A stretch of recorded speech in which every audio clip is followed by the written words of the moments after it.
Ticket ಸಿಗಲಿಲ್ಲ, ನಾನೊಬ್ಬ ಹಿರಿಯ ನಾಯಕ, ನನ್ನನ್ನು ಸೈಡ್ ಲೈನ್ ಮಾಡಿದ್ರು, ಕಡೆಗಣಿಸಿದ್ರು ಅನ್ನೋ ಕೋಪದಿಂದಲೇ ಸಿದ್ಧಾಂತ ಪಕ್ಷ ಇವೆಲ್ಲವನ್ನ ಬದಿಗೊತ್ತಿ ಕಾಂಗ್ರೆಸ್ಗೆ ಬಂದಿದ್ದ ಜಗದೀಶ್ ಶೆಟ್ಟರ್ ಅವರು ಕೇವಲ 9 ತಿಂಗಳು ಕೂಡ ಕಳೆದಿರಲಿಲ್ಲ, ವಾಪಸ್ ಬಿಜೆಪಿ ಪಕ್ಷಕ್ಕೆ ಸೇರ್ಕೊಂಡ್ರು. ಕೆಲ ನಾಯಕರು ಅದ್ದೂರಿಯಾಗಿ ಅವ್ರನ್ನ ವೆಲ್ಕಮ್ ಮಾಡ್ಕೊಂಡ್ರು. ಆದ್ರೆ ಕಾರ್ಯಕರ್ತರು ಅದೇ ಅದ್ದೂರಿತನವನ್ನ ಶೆಟ್ಟರ್ ಅವರ ಕಚೇರಿಯಲ್ಲಿ ತೋರಿಸಿದಂತೆ ಕಾಣಿಸ್ತಾ ಇಲ್ಲ. ಅಂದ್ರೆ ಅವ್ರನ್ನ ಸ್ವಾಗತ ಮಾಡ್ದಂಗೆ ಕಾಣಿಸ್ತಾ ಇಲ್ಲ.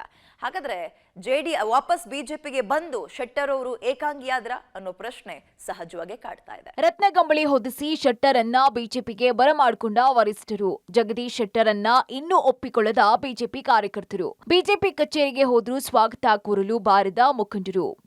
ಪಕ್ಷ ಬಿಟ್ಟೋಗಿ ತಮ್ಮ ವಿರೋಧಿಗಳಿಗೆ ಮತ್ತು ಬಿಜೆಪಿ ಹೈಕಮಾಂಡ್ಗೆ ಮಾಜಿ ಸಿಎಂ ಜಗದೀಶ್ ಶೆಟ್ಟರ್ ತಮ್ಮ ಪವರ್ ಅರ್ಥ ಮಾಡಿಸುವ ಪರಿಣಾಮ ಬಿಜೆಪಿ ಹೈಕಮಾಂಡ್ ಶೆಟ್ಟರ್ಗೆ ರತ್ನಗಂಬಳಿ ಹಾಸಿ ಪಕ್ಷಕ್ಕೆ ಮತ್ತೆ ಬರಮಾಡಿಕೊಂಡಿದೆ. ಇನ್ನು ರಾಜ್ಯದಲ್ಲಿ ಅಧ್ಯಕ್ಷ ಬಿವೈ ವಿಜಯೇಂದ್ರ ಯಡಿಯೂರಪ್ಪ ಅವರ ಕೃಪೆಯೂ ಸಹ ಶೆಟ್ಟರ್ಗಿದೆ. ಆದರೆ ಧಾರವಾಡ ಜಿಲ್ಲೆಯಲ್ಲಿ ಮಾತ್ರ ಶೆಟ್ಟರ್ ತಮ್ಮ ನಾಯಕರು ಅಂತ ಕಾರ್ಯಕರ್ತರಿರಲಿ ಸ್ವತಃ ಹಾಲಿ ಶಾಸಕರೇ ಒಪ್ತಾ ಇಲ್ಲ. ಇನ್ನು ಜಿಲ್ಲಾ ಬಿಜೆಪಿ ಘಟಕದ ಪ್ರಮುಖ ಮುಖಂಡರು, ಮಹಾನಗರ ಪಾಲಿಕೆ ಸದಸ್ಯರು ಸಹ ಶೆಟ್ಟರ್ ಆಗಮನದಿಂದ ಸಂತೋಷಗೊಂಡಿಲ್ಲ. ಈ ಎಲ್ಲವನ್ನ ನಿಭಾಯಿಸಿಕೊಂಡು ಶೆಟ್ಟರ್ ಏಕಾಂಗಿಯಾಗಿ ಹೇಗೆ ಪಕ್ಷ ಸಂಘಟನೆ ಮಾಡ್ತಾರೆ?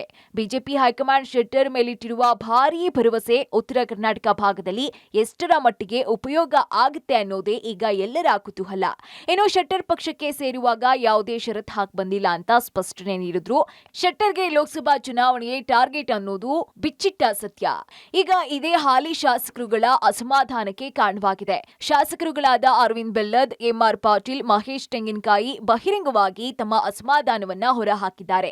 ಹೀಗಾಗಿ ಪ್ರಹ್ಲಾದ್ ಜೋಶಿ ಅವರೇ ನಮ್ಮ ನಾಯಕರು ಅಂತ ಹೇಳಿಕೆ ನೀಡುತ್ತಿದ್ದಾರೆ. ಇಷ್ಟು ಮಾತ್ರವಲ್ಲದೆ ಶೆಟ್ಟರ್ ಪಾರ್ಟಿ ಆಫೀಸ್ಗೆ ಹೋಗಿದ್ರು ಸಹ ಕೇಂದ್ರ ಸಚಿವ ಪ್ರಹ್ಲಾದ್ ಜೋಶಿ, ಶಾಸಕರುಗಳಾದ ಅರವಿಂದ್ ಬೆಲ್ಲದ್, ಎಂಆರ್ ಪಾಟೀಲ್ ಹುಬ್ಬಳ್ಳಿಯಲ್ಲಿದ್ರು, ಅವರನ್ನ ಸ್ವಾಗತಿಸೋದಕ್ಕೆ ಹೋಗಿಯೇ ಇಲ್ಲ.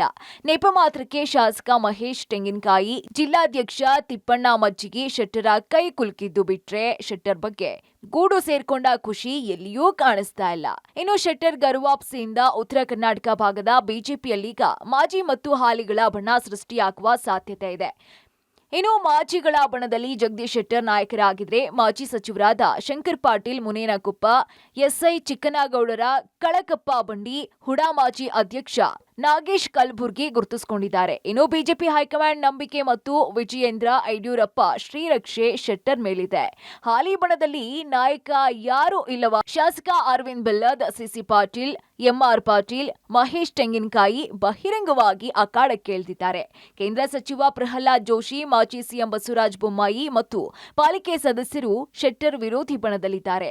ಸಂಘ ಪರಿವಾರದ ನೆರಳು ಸಹ ಇವರ ಮೇಲಿದೆ. ಈ ಬಣಗಳ ಮೂಲ ಧಾರವಾಡ ಲೋಕಸಭಾ ಕ್ಷೇತ್ರದ ಸ್ಪರ್ಧೆ. ಮತ್ತೊಂದು, ಯಾರ ವರ್ಚಸ್ಸು ಎಷ್ಟಿದೆ ಅನ್ನೋದನ್ನ ತೋರಿಸ್ತಾ ಇದೆ. ಒಳಗೊಳಗೆ ಪರಸ್ಪರ ಕತ್ತಿ ಮಸಿತಾ ಇದ್ರು, ಮಾಧ್ಯಮಗಳ ಎದುರು ಮಾತ್ರ ನಮ್ಮಲ್ಲಿ ಯಾವುದೇ ಅಸಮಾಧಾನ ಇಲ್ಲ ಅಂತ ತೋರಿಸ್ಕೊಳ್ತಾ ಇದ್ದಾರೆ. ಈ ಭಾಗದ ನಮ್ಮೆಲ್ಲರ ಹಿರಿಯರಾಗಿರ್ತಕ್ಕಂಥ ಮತ್ತು ಜನಸಂಘದ ಕಾಲದಿಂದ ಕೂಡ ಇವತ್ತು ಪಕ್ಷವನ್ನು ರಾಜ್ಯದಲ್ಲಿ ಕಟ್ಟಿರ್ತಕ್ಕಂಥ ಮಾಜಿ ಮುಖ್ಯಮಂತ್ರಿ ಆಗಿರ್ತಕ್ಕಂಥ ಜಗದೀಶ್ ಶೆಟ್ಟರ್ ಅವರು ಸಾಹೇಬರು ಕೂಡ ಇವತ್ತು ಭಾರತೀಯ ಜನತಾ ಪಾರ್ಟಿಗೆ ಬಂದಿರತಕ್ಕಂಥದ್ದು ನಮಗೆ ಬಹಳ ಒಂದು ದೊಡ್ಡ ಶಕ್ತಿಯಾಗಿ ಇವತ್ತು ನಮಗೆ ಬಂದಿರತಕ್ಕಂಥದ್ದು. ಹುಬ್ಬಳ್ಳಿ ಕೇಂದ್ರದಲ್ಲಿ ಈಗೇನಾಗಿದೆ, ಮಹೇಶ್ ತೆಂಗಿನಕಾಯಿ ಅವರು ಹೊಸ ಶಾಸಕರಾಗಿದ್ದಾರೆ.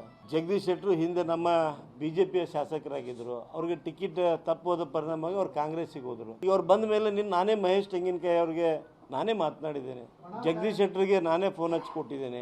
ಅವ್ರಿಗೂ ಕೂಡ ನಾನು ಮಾತನಾಡಿ ಸರಿ ಮಾಡ್ಕೊಳ್ತೇನೆ. ನಮ್ಮ ಮನೆಗೆ ನಾವು ಇನ್ನು ಶೆಟ್ಟರ್ ಆಗಮನದಿಂದ ಉತ್ತರ ಕರ್ನಾಟಕ ಭಾಗದಲ್ಲಿ ಪಕ್ಷ ಮತ್ತಷ್ಟು ಬಲ ಬರುತ್ತೆ ಅಂತ ಪ್ಲಾನ್ ಮಾಡಿದ ಹೈಕಮಾಂಡ್ಗೆ ಆರಂಭಿಕ ಆಘಾತ ಆಗಿದೆ.